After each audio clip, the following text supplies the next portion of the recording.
Hello, as you know, this is Serpact's seventh webinar, and we are very excited to be here with Bill Slawski. Now is the time to say special thanks to our sponsor, Serpact, for this realization on this webinar series. I'm Nicole Minko, CEO at Serpact. I have more than 7 years in SEO. My focus in SEO is on technical SEO, SEO strategies, AMP, local SEO, and structured data. Hello and welcome everyone to the next webinar series of our Serpask webinars. I'm Dito Grigorov with almost 16 years in SEO. I am head of SEO at Serpac, and my main focus are the content strategy, semantic optimization, and technical SEO. Today, we are very proud and very excited to present you Bill Slawski. He is a very popular and really respectful person in the SEO industry. He grew up in the New Jersey Shore, went to school at the University of Delaware, and while in the University School of Law, while working as a legal and technical administrator at Superior Court of Delaware, he built his first website and learned how to promote it, including a chance to start learning about SEO. While working as an SEO, Bill started researching and writing about search-related patents and papers, which he continues to do today as the director of SEO research for the Go Fish Digital agency. And hi, Bill. How are you? I'm doing fine. How are you today? Fine, thanks. Really excited to be here with you. Tell us a little bit more about you. What was your motivation to start with SEO, and how exactly did you start? What was your first step to start with the websites and then continue to make the switch to the Google patents and then an analysis of Google patents? Tell us a little bit more, some details. When I was in law school, I was a teaching assistant to the environmental law professor. And one of the tasks that he gave me was to review a document that he had written about doing research using electronic databases to evaluate the costs of natural resource damages. And it was my first opportunity to work with something like the web. This was before the web happened, not by too much, but a little bit. So we're looking at things like LexisNexis and so on, and all these resources that people, information type resources that people could use to get information about those relevant to their jobs, right? If you had an oil spill in a place like Alaska, and you had all loss of wildlife and so on, you had to find out a way to evaluate that for a lawsuit. And having facts about previous cases and previous environmental damages, natural resource damages, would help you with that. So when I started with the web, it was with the thought in mind that this is my chance to engage in something that shares information that people could use to find something that was relevant to their lives. And I took that approach to it. And when I built the website, it was for a company that was incorporating people in Delaware. And so geography was important. Delaware has laws that people in other states in the U.S. follow, because they don't have jury courts. When they have a shareholders lawsuit, a vice chancellor in chancery court hears a case, and he writes out a judicial opinion. So you're not getting a court ruling, you're getting a judge writing something out. And lawyers across the United States often use Delaware corporate law as a basis for decisions that they make, because it's all written out. When we study corporate law in law school, we look at Delaware cases because they explain why they make the decisions they make. And it allows you to understand the law by looking at that. So having that access to that information makes Delaware an important place to incorporate. And a lot of people use Delaware law, Delaware incorporation as the basis for their corporations across the country. So the site I was working on that was doing Delaware incorporations, when I wrote stuff on the website, it ended up getting quoted in white papers written by lawyers, about what corporate law was like. So this is a really good and interesting history of the beginning of your SEO career. So let's jump to the Google patents, and because you're the top person on the planet who really analyze them successfully and make the information understandable for a lot of people around the world, we would like to listen to the explanation of Bill Slawski's what is a Google patent to you? How would you define it? Okay, so having one patent is like being a musician having a one song hit. It's a one hit wonder, right? Totally agree with you. Yeah. So you don't know whether or not they're using that patent. So sometimes there's proof that says chances are good they're using it. Like if you read a patent and you have seen it actually in action, that tells you they incorporated whatever's in the patent onto the web. An example of this is when they came out with the universal search patent, and it told you about how they were putting all kinds of vertical searches together in the same set of search results. So it wasn't just a string of 10 blue links. It was images, it was news results, local results. So it was a mix of things. And when the universal search patent came out, I said, I think they're doing that already. And they were. Okay. So sometimes you can tell immediately when you read the patent whether or not it's something they're doing. Sometimes they come out with something that's called a continuation patent, which is they refile an original patent under the same name and often using the same patent description, but they update the claims. And the claims are what the patent examiners decide whether or not to grant a patent based upon, what the claims say specifically. And with these continuation patents, they update those claims. So there's something new. So what I wrote about this morning, which came out last week, was on image search and semantic image search associated with semantic entities. And what it said that was new in the patent was they're going to organize labels for images according to ontologies. So, for example, you search for George Washington, you look at the labels, and they have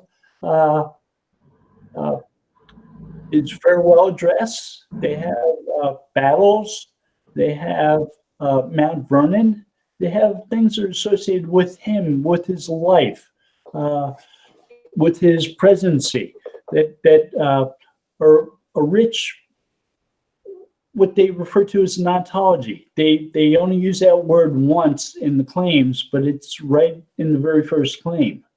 And they also said they identify the labels by searches that people perform. And they take labels, they apply them depending on whether or not they're actual results for those labels. That was new in the new version of the claim. And same with the ontology. And so I wrote a blog post about that. I did searches for George Washington, for John F. Kennedy, and for Donald Trump, and looked at the labels that they had for each of those, and they were very different. If you wanted to learn about history of a place, you could look at entities from that place and see what the meaning is behind the labels, what the images are of. And they'll tell you. So in the Donald Trump labels, one of the labels was Twitter. You know, you wouldn't see that with George Washington. You wouldn't see that with John F. Kennedy. But it plays an important role in his presidency. And the same with Time Magazine. He's been on the cover of Time Magazine a few times. So, okay. Great explanation. Yeah. Bill, why do you think the patents are important? Okay, so often when we see things from Google, from Bing, from any Facebook, any web-based organization, like a blog post or something, we often think, okay, so the marketing department probably had a role in writing this. How much of this is marketing? How much of it's hype? How much of it is vaporware, right? With a patent, it's a legal filing that they have a purpose for filing and a purpose for being as truthful as possible.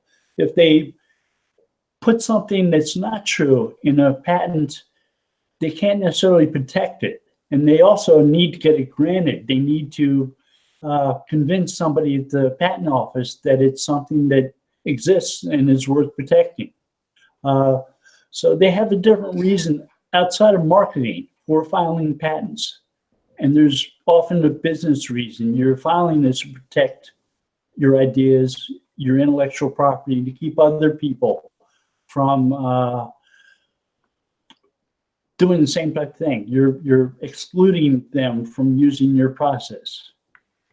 So there's sort of a presumption that if there's a patent filed on something, chances are somebody's put a lot of work into developing it.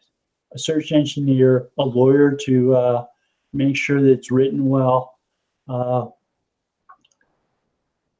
There's a likelihood that it exists, and I explained to you with continuation patents, one way I have of gathering more evidence or more provenance that there's a likelihood that it's something they've implemented. Another way of doing that is something that exists with a process like phrase-based indexing from Google.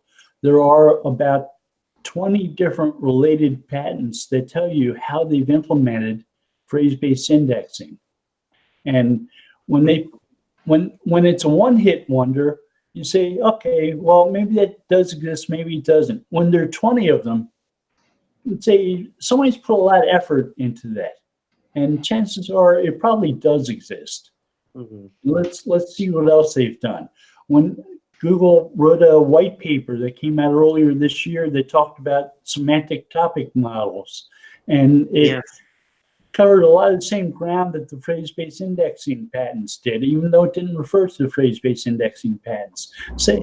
That sort of corresponds to the patents. That's a very similar idea. It's more evidence that they've implemented what's behind that patent. Mm-hmm. Okay. Again, another great explanation. What do you think? What is the correlation between the filed and the published patents and their implementation? What is your opinion and observation? Have you ever tested something that is stated on the patent, and what are your general observations of that? So with the phrase-based indexing patents, mm-hmm. The idea is if you optimize a page for a specific term, if you look that term up in Google and take the top ranked 10, 100, whatever pages, look for words that frequently co-occur in those pages, not words, but phrases, meaningful, complete phrases, not idioms, not like at the top of the morning or something like that, but things that mean something. So if you're going to write about the White House and you see phrases like President of the United States or Secretary of State or Rose Garden or something along those lines, they have meaning. Phrases that predict what the page is about. Something that you could build a semantic topic model. You look those phrases and you say, that page is about this thing because these phrases on it all are about that. So it's something that copywriters likely do naturally. If I want to write a page about a certain topic, I look at other pages that are about that topic and see what other people have written about, and I maybe grab some of the headings and some of the phrases on those pages, and I make sure I include them in my page, right? So the idea itself isn't unnatural. Actually implementing it, I've seen that have an influence on rankings. I mean, yeah. And an additional question to this one: do you think that phrase-based indexing is also connected to the language modeling in the natural language processing? What's your opinion about that?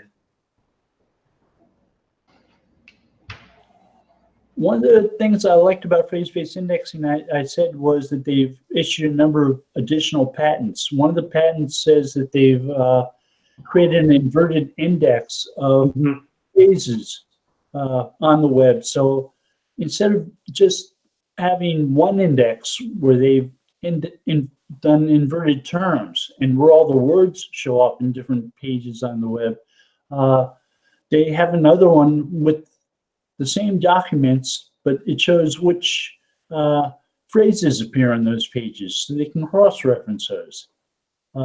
So it's not quite like a language model, but it's something that can be cross-referenced back and forth with an inverted word index to inverted phrase index.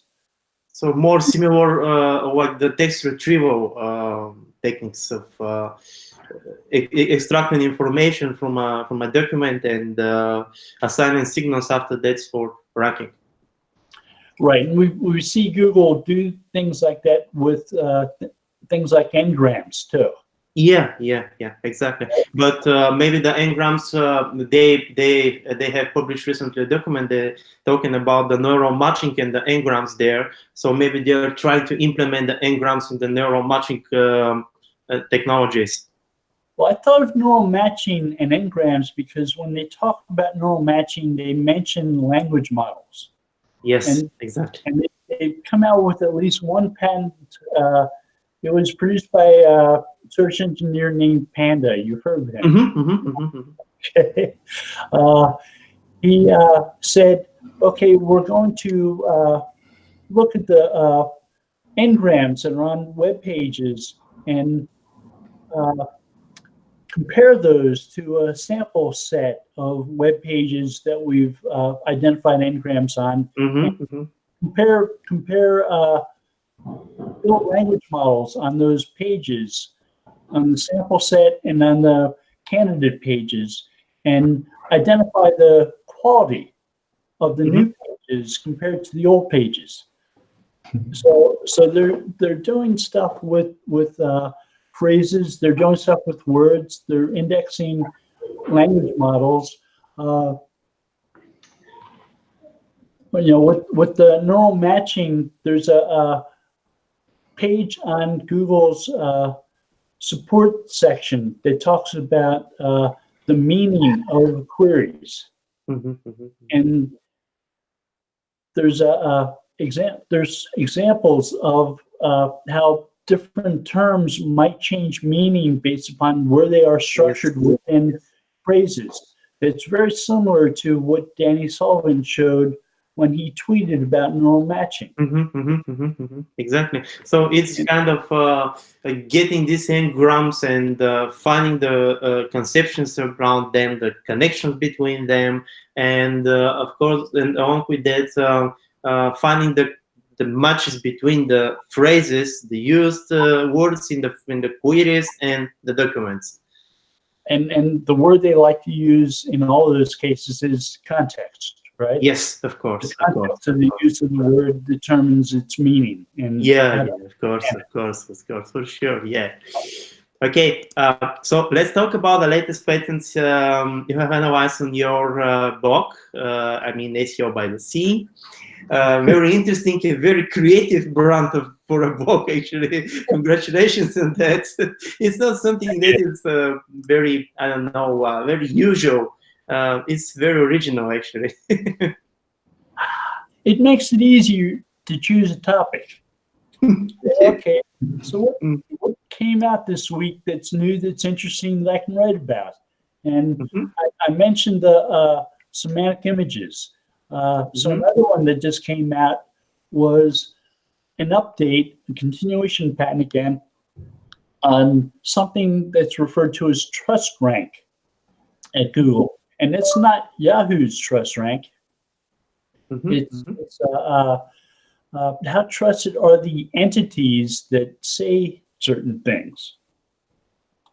So once again, it's got something to do with entities, which is, I think we'll see more and more of at Google as time goes by. So the guy who wrote this is Ramanathan Guha, who was the guy who started schema.org. Yeah. And he also came up with Google's custom search engines.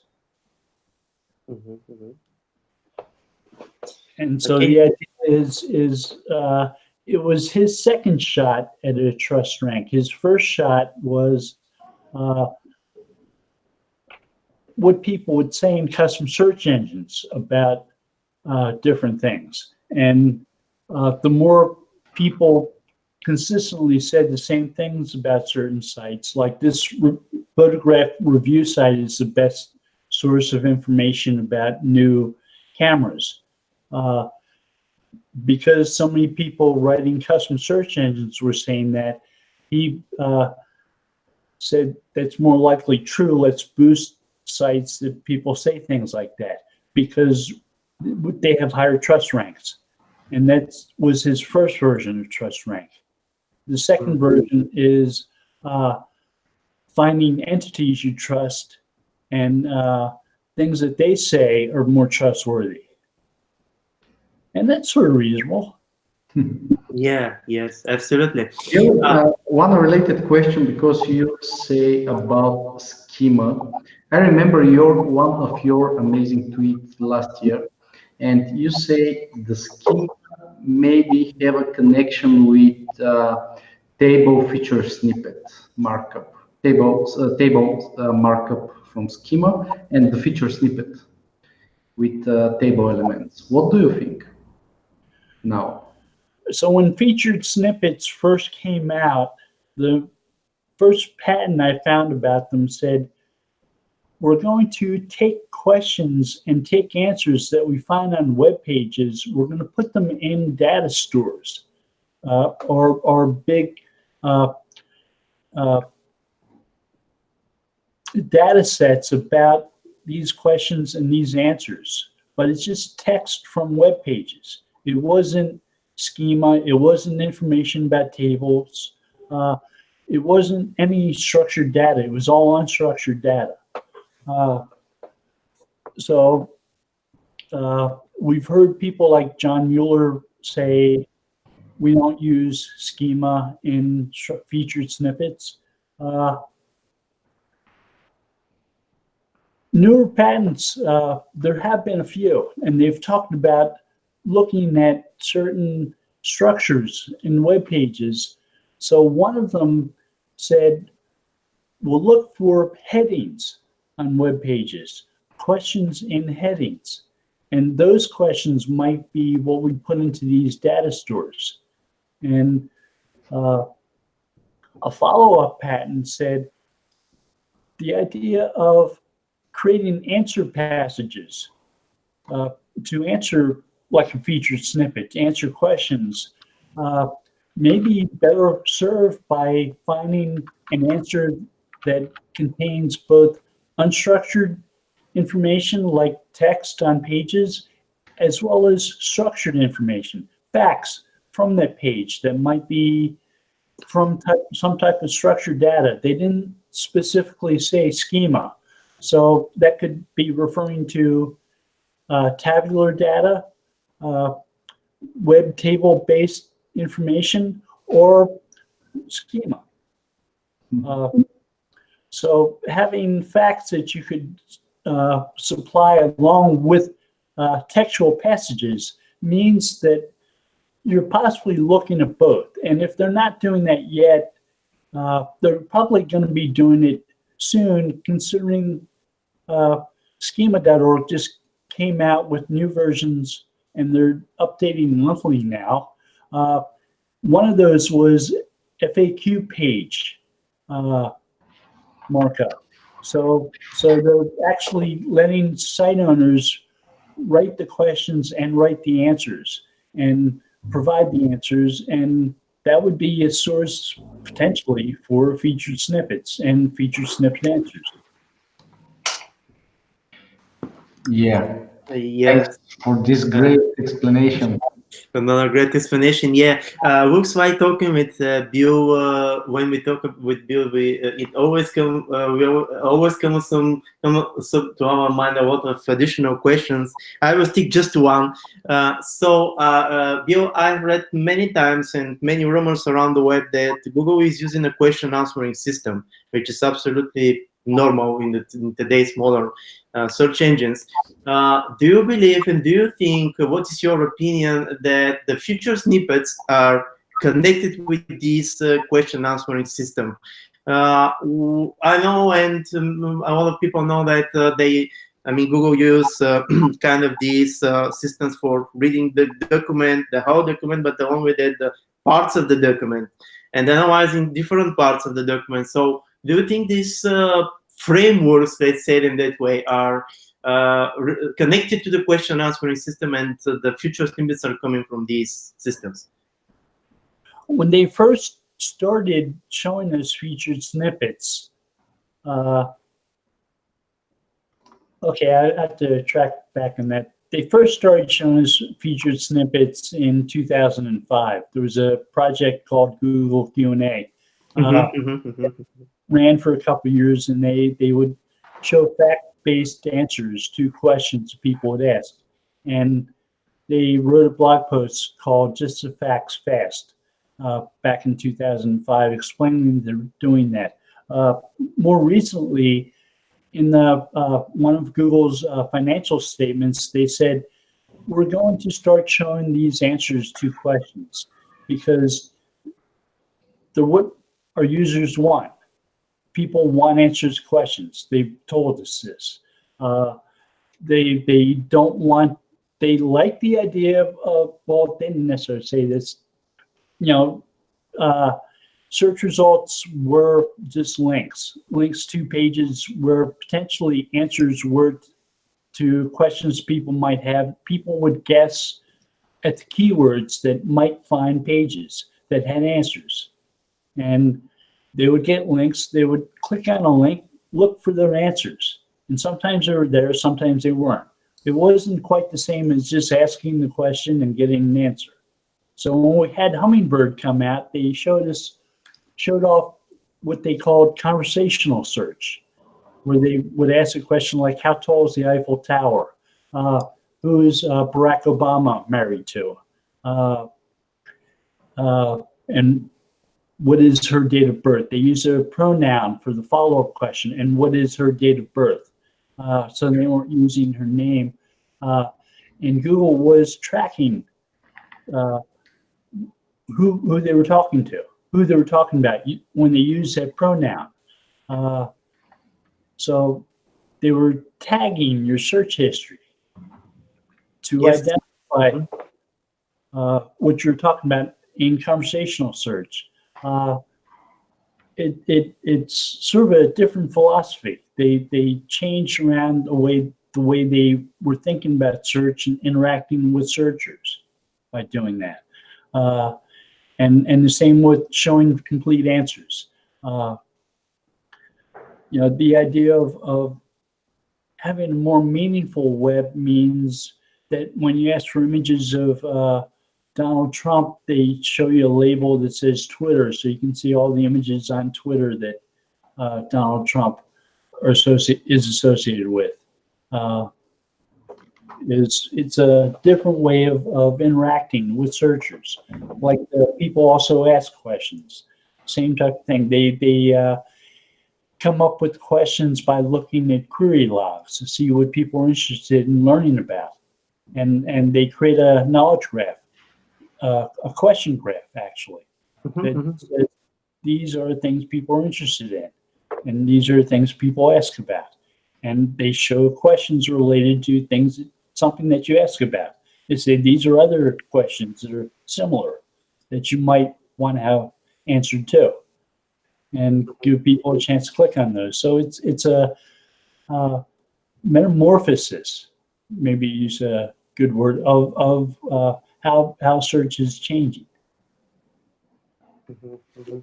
Okay. Yeah. So another topic is for the duplicate content. It's very popular topic in SEO industry. So what do you think? Do you have any connection the patent identifying primary version of duplicate pages with some penalty? Because very it's not many cases when we find some penalties from duplicate content. So people from Google have insisted to me on Hangouts on air that Google does not have a duplicate content penalty, but they've agreed that there's some type of filter.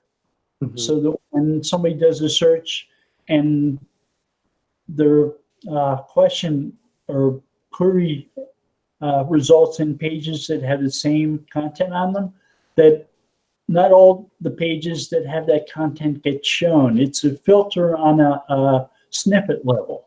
So they're identical snippets. They might include at the bottom of a list of search results that link that says the results we're showing. There are results that are similar to the ones we've shown. You can click here to see those. But they've otherwise been filtered out. So you don't know necessarily that your result is going to be the result that's filtered if you have the same content as somebody else. So that primary versions of documents, they have a patent that says they'll try to identify which page that may be duplicate is associated with the individual who wrote it, the author. And they may come up with author scores where they find things written by the same author cited by other people on the web. And those citations, maybe they're using language models based on n-grams. They don't necessarily say that. Mhm. Mhm. But they can identify citations from authors, and they can decide which version is the one that they should show in a set of search results when they're filtering, based upon that concept that one of those documents is the primary version. We also saw recently that you have analyzed the patent code in identifying primary versions of duplicate pages.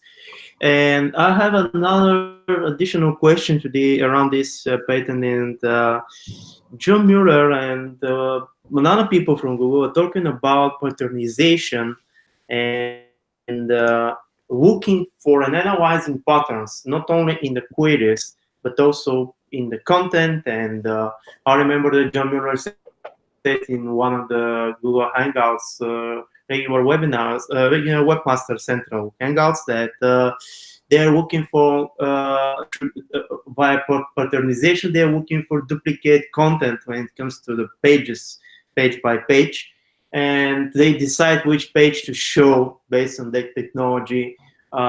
What do you think about this patternization? Is it widely used today, or is this how they determine the duplicate content, or what's your opinion? So the idea behind looking for patterns isn't unusual at Google. The second patent I've seen, I think, that came from Google was a provisional patent written by Sergey Brin called DEPRA, which has to do with identifying patterns and relationships between data. And what he did was he came up with a list of 5 books that he thought Google should search for, and he included information about the books, the publishers, the dates of publication, the length of the books, and so on.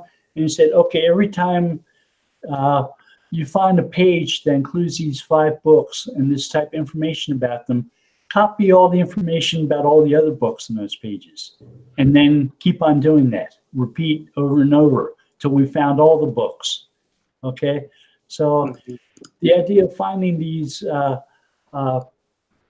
and they weren't called entities back then, but the books are entities, and it's finding information, properties and attributes about entities, books. So fast forward to today, and last week, another patent that came out, there was a continuation patent, has to do with search entities, and a query is an entity,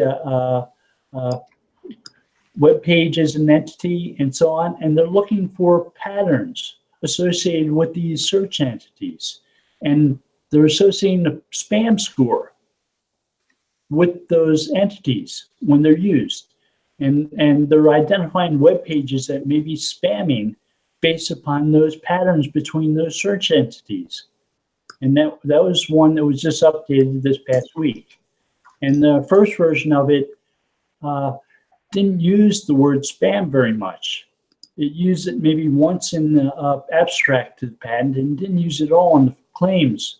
And the updated version of the first claim from the patent uses the word spam like 5 or 6 times, which told me maybe the focus of this patent has changed, or maybe the way they're decided to explain it has changed to some degree. They're using these this idea of a query as an entity and how it is treated by searchers and so on, and how it's associated with other search-related entities as a way of identifying spam. It's a different way of thinking about that patent. When I first wrote about it, I didn't mention the word spam once. And when I wrote about it again, now I haven't written about it yet, but I'm going to. And I'm probably going to try to identify how else they might be using it to identify spam. Because it's interesting that people like John Mueller and Gary have talked about using patterns and so on to identify spam. Yeah, okay. If you miss the great book of Bill Slawski, it's named SEO by the Sea, and there you can learn a lot of useful information. I mean, we don't have so much time to understand one article for one day.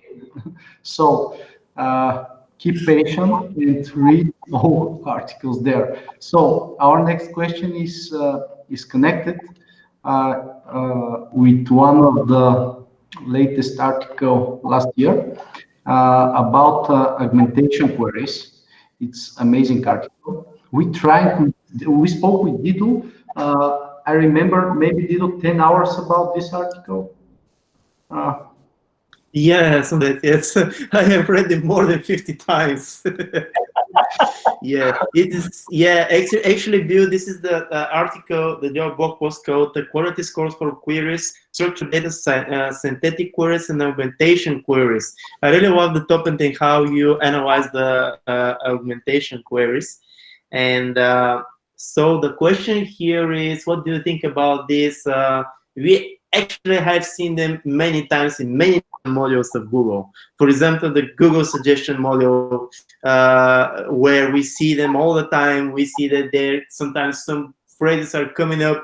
Some are created by the machine learning in the process of analyzing the patterns of user behavior and so on. So what do you think, how Google classify and how Google assess the queries in the context of the example I've been using to explain that pattern with people goes with one of the newest versions of Schema, which is the knows about attribute, which just went from pending to active with version 3.5 of Schema 2 weeks ago. So knows about is something that you can use as an attribute for something like Schema for plumber. So if you have a plumber who has a specialization, maybe he knows about drain repair. That's his specialization, right? So you could use that in Schema for a page, put that in JSON, knows about, and then drain repair. Well, Google may decide to take words from Schema for a page about a plumber and try them out as augmentation queries. So in addition to returning results for, say you have someone's in Los Angeles and they search for Los Angeles plumber, and Google may have tested that page to see if drain repair would be a good synthetic query, a good query augmentation query. And they decided that it was the type of thing that would get more clicks than just a query for plumber Los Angeles. So in addition to showing someone searching for plumber Los Angeles results that included that specific page, they would also include results for drain repair and include that page for that too. Yeah, absolutely. That's a very good idea from Google and very helpful for the user, actually. Okay, our next topic before the ending questions are the 10 most important SEO patterns, series of posts you created on your blog, which maybe we are almost all SEO specialists on the planet are thankful to you for. And my first question here is, which is the most important pattern in your opinion and why? What do you think about that? It's tough to answer. there are a lot of good ones. And think about it from a historical perspective. From Google patents, PageRank, the PageRank patent to be one of the most important. It's not even Google patent. It's a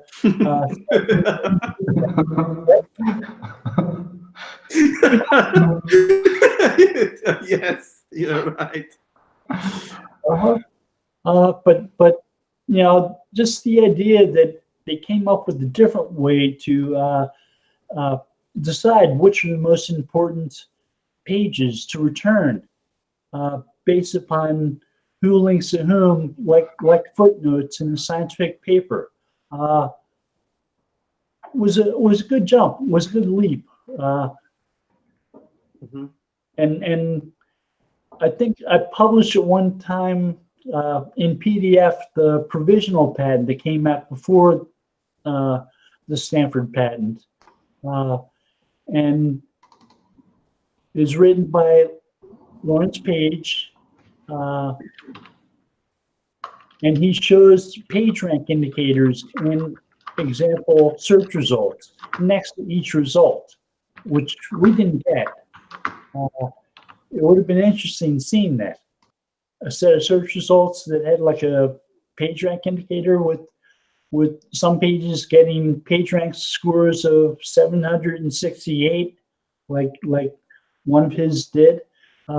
You know, we think of the PageRank, we think the logarithmic 1 to 10 that we used to get in the toolbar, but the numbers used to go up into the 700s. Is that the most important one?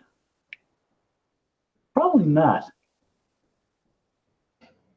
but it started off, it created a basic way of scoring documents that Google's kept up with.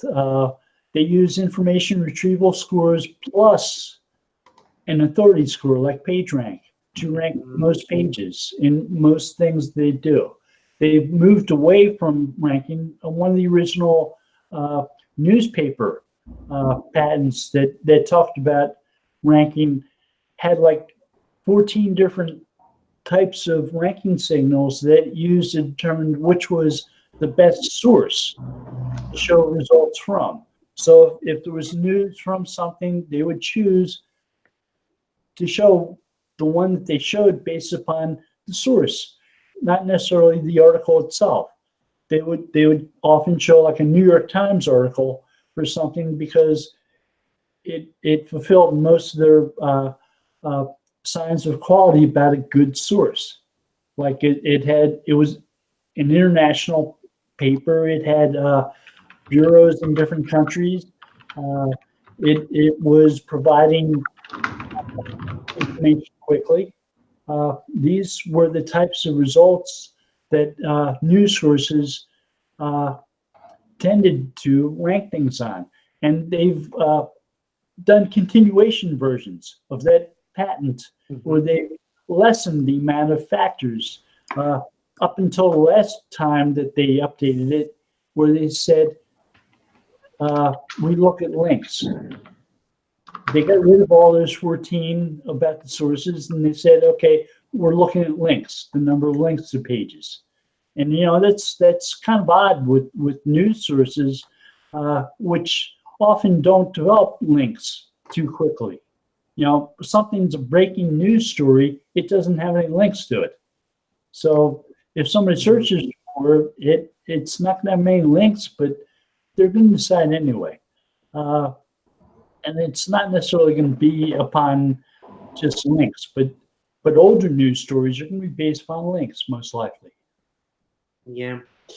Okay, Bill, we are in the last minutes, unfortunately. So we would like to ask you our last questions and topics from the webinar. So we usually ask our guests about the future of SEO for the current year. And my first question here is, do you think we will see some expected and surprising changes by the end of the year? And Nikki also has his own question. Yeah, and how should we change our SEO strategies? Well, hopefully you've been evolving those strategies to include things. So far this presentation, I've mentioned semantics and I've mentioned entities a lot, and I think that's something that really Google's going to continue to move towards, and we're going to see that more. If you're talking about certain topics, make sure you include entities. Make sure you understand. You know, I'm in the process of updating SEO by the Sea. I'm going to make each page that I write about a specific individual patent, I'll make that patent the main entity of the page. I think. Wow. I think I need to do the schema to do that. It's an evolution that I'm taking. I think it's the type of thing that people need to consider. Yeah, definitely. Definitely. So we have a lot of questions from our audience, but we have a time only for one or two, and we like one of Anna Mileva from our Bulgarian audience. She wanna know how many patents exist and how of them are using from Google for ranking.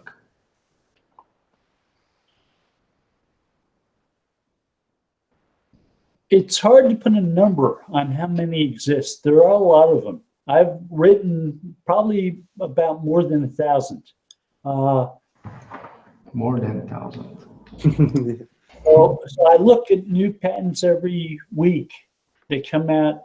And these are a combination of newly granted patents, ones where somebody at the United States Patent and Trademark Office says this is approved, or newly published patents that haven't been approved and are pending. The number of new filings, new publications has been diminishing at Google. The amount that they file used to be like 50 or 60 a week, and now it's sometimes 5 or 3 or 4. So it's less and less. I think part of that has to do with Google filing under different names. Like they've got Alphabet as a holding company, and they've broken the company down into more than just Google. Like medical patents are filed under Verily, and they do have a number of medical patents. Okay. And another question, the final question from our audience. I'm sorry for that, but we don't have so much time. From Peter Ivanov, he wanna know: do you have any connection with Google Search Console and patents? There are a few patents that describe what was in Google Search Console as it developed over time, and some of those cover things that weren't necessarily implemented, like telling a Google crawler when the best times of the day are to crawl your pages. That was something that was in a patent for Search Console that never came into existence. But imagine you could tell Google, only crawl my pages between 1 and 3 o'clock in the morning.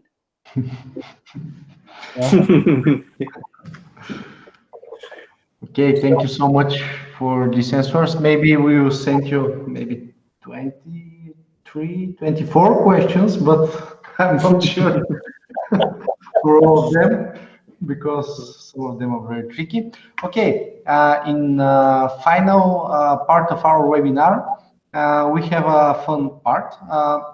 We have a question about most appropriate alt tag for the following image. We sent the image in the private chat in our Hangouts, and for our audience, they can download the image from our public chat in YouTube channel, the webinar.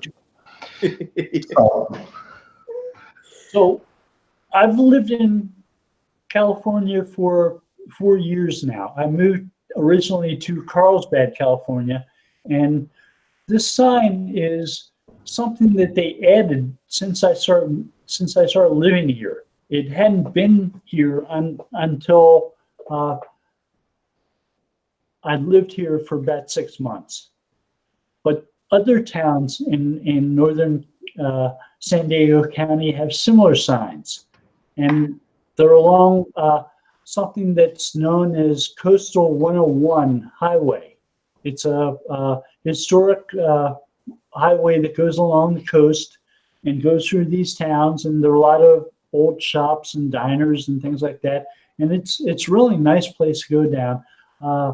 So I was standing with a crowd of a few thousand people watching them unveil this sign that says Carlsbad, California. You can drive under it,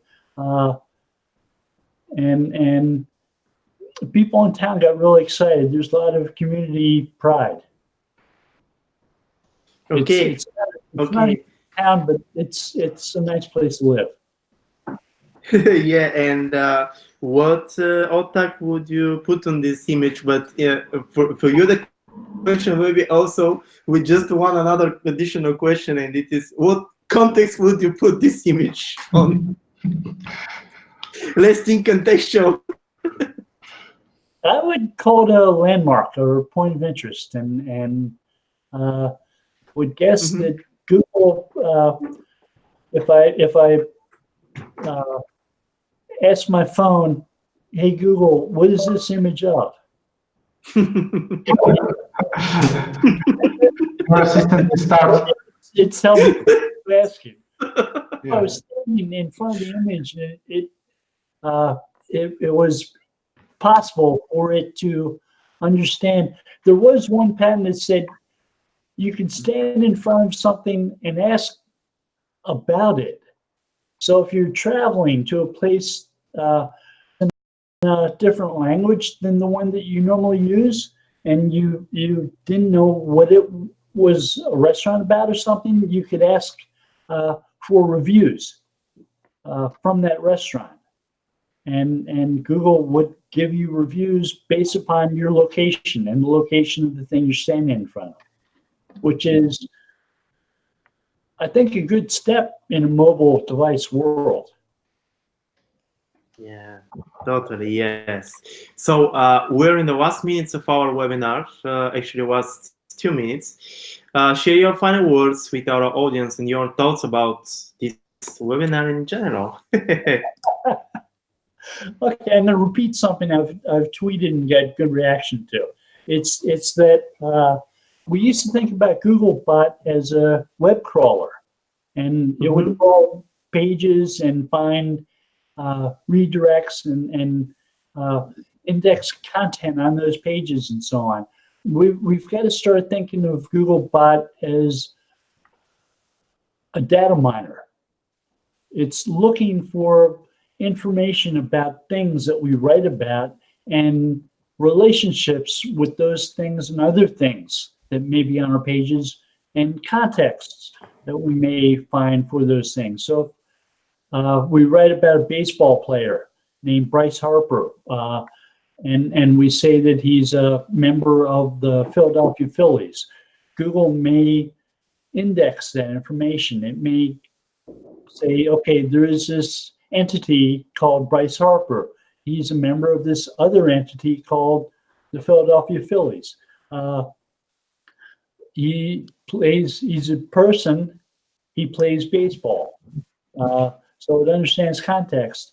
So these are types of things that we've been writing schema for. I think Google would be happy if it wrote the schema. And Google would do that.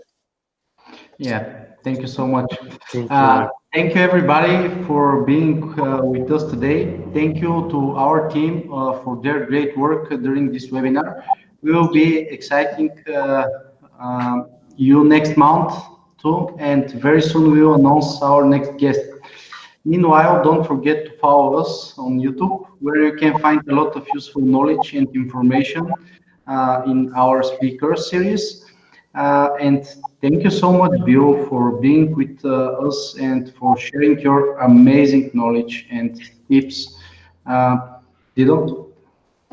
Yeah, we're very excited. It was an honor for us to accept our invitation because let us be honest, you're one of the most responsible persons in the industry, and I was very happy when you said yes, I will participate. Yeah. So again, thanks again, Bill, for being with us and for the chance to keep in touch with you. This is really important for us. Hopefully we will accept another invitation. We'll have another conversation in the future with you because you really have a lot to say when it comes to the semantic SEO and everything semantic, let's say it this way, everything semantic when it comes to search. So thank you again. Well, thank you both. Appreciate it. It's fun. See you next time. See you. Bye-bye. No.